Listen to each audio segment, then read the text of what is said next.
Friends, welcome to my channel IGNOU BA English. आज हम लोग एमिली डिकिंसन की एक poem because I could not stop for death को डिस्कस करेंगे। ये पोएम बहुत ही इमोशनल है, तो सबसे पहले पोएम्स की लाइन को रीड करते हैं। Because I could not stop for death he kindly stop for me, the carriage held but just ourselves and immortality. Because I could not stop for death, ये title of the poem है और poem की line भी इसी से start है। Emily Dickinson कहती है कि मैं जब मौत आई मुझे लेने के लिए, मैं खुद को रोक नहीं पाई। मेरे पास इतना वक्त नहीं था कि मैं उस डेथ को दे सकूं, इसलिए डेथ जो है ही इंडिकेट हो रहा है डेथ के लिए। ही काइंडली स्टॉप फॉर मी, इसलिए वो मेरे लिए रुक गया। The carriage held but just ourselves, carriage यहाँ पे जब यमराज आते हैं तो वो घोड़े में ले आते हैं और वही कैरेज उसी घोड़े को बताया जा रहा है जो इटर्निटी को शो करता है। कैरेज हेल्ड बस जस्ट आवरसेल्फ, उस घोड़े में बस मैं थी, डेथ थी और हम लोग साइलेंटली बस जा रहे थे। एंड इमॉर्टेलिटी, और इमॉर्टेलिटी मेरे साथ थी, जो इमॉर्टेलिटी मीन्स अमर, जो कभी नहीं मरने वाला हो। Next para, we slowly drove he knew no haste, हम धीरे धीरे चल रहे थे एक झुंड के साथ और उसे डेथ को कोई भी जल्दीबाजी नहीं थी जाने की।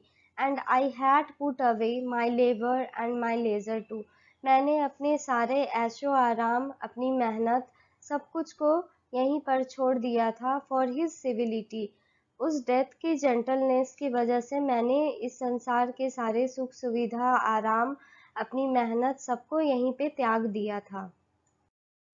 एमिली को बहुत ही ठंड लग रही है और वो ठंड से काँप रही है। ये एक सिनिस्टर है डेथ का।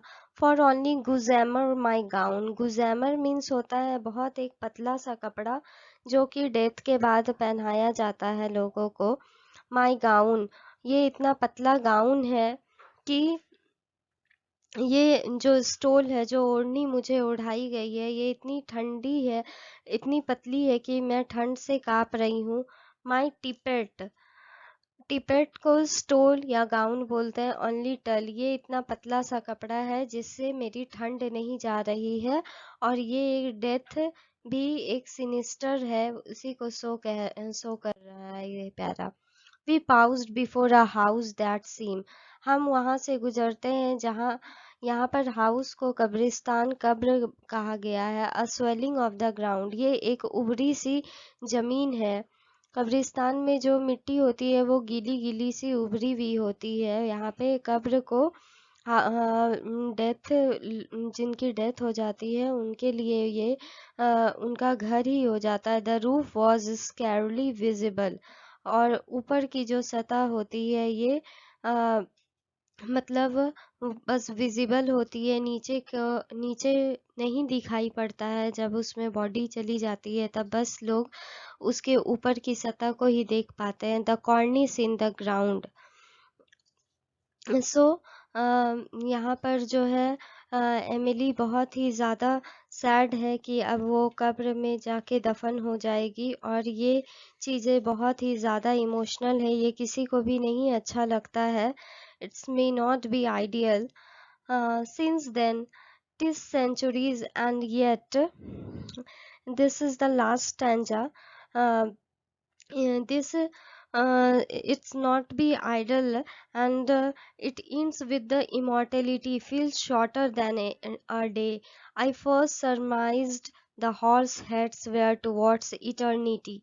Eternity जो है the state after death, एक ऐसा समय जब डेथ हो जाती है उसके बाद लोग जो है इमॉर्टिलिटी की तरफ चले जाते हैं। मीन्स जो कभी ना मरने वाला हो वो लोगों के दिलों में अमर हो जाता है। हमारे अगर कोई भी अपना ये हो जाता है तो उनकी बस यादें रह जाती है, वो अमर हो जाता है। वो हमसे दूर है लेकिन फिर भी हमारे दिल के बहुत ही करीब है। So this poem is very much emotional. The time is gone. Speaker यहाँ पे कहती है कि time is, because time is gone, and speaker can still feel that moment of realization. The death was not just death but immortality. उसकी death हो जाती है but वो फिर भी उस चीज़ों को फील कर रही है कि कैसे मैं इमॉर्टिलिटी की तरफ जा रही हूँ, कैसे डेथ मुझे अब कैरेज में बैठा के, हॉर्स में बैठा के उसे ले जा रही है। सी सरमाइज द हॉर्स हेड, वो हॉर्स के हेड को देख रही है जो कि उसे हॉर्स जो है उसे इटर्निटी की तरफ लेकर जा रही है। और the poem itself enacts with eternity, या पोएम जो है इटर्निटी को शो करती है, और जो अनंत है, डेथ जो है वो उसका वो अमर है। So this poem shows immortality and eternity. So I hope आप लोगों को ये पोएम समझ में आई होगी. So please like, share and subscribe my channel. Thank you very much.